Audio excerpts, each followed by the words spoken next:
呢条火刺生过头了，那中国的这个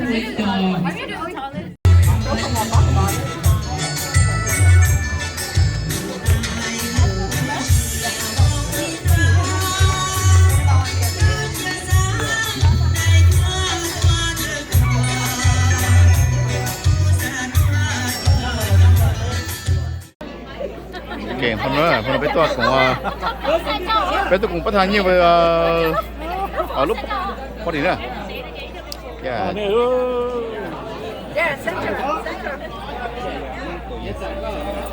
เราจะเรียกเชื่อเชื่อประธานยี่ไปเลยเดี๋ยวประธานยี่ไปจนเดี๋ยวเชื่อเลยไปญี่ปุ่นเลยทำไมเราไม่ใช่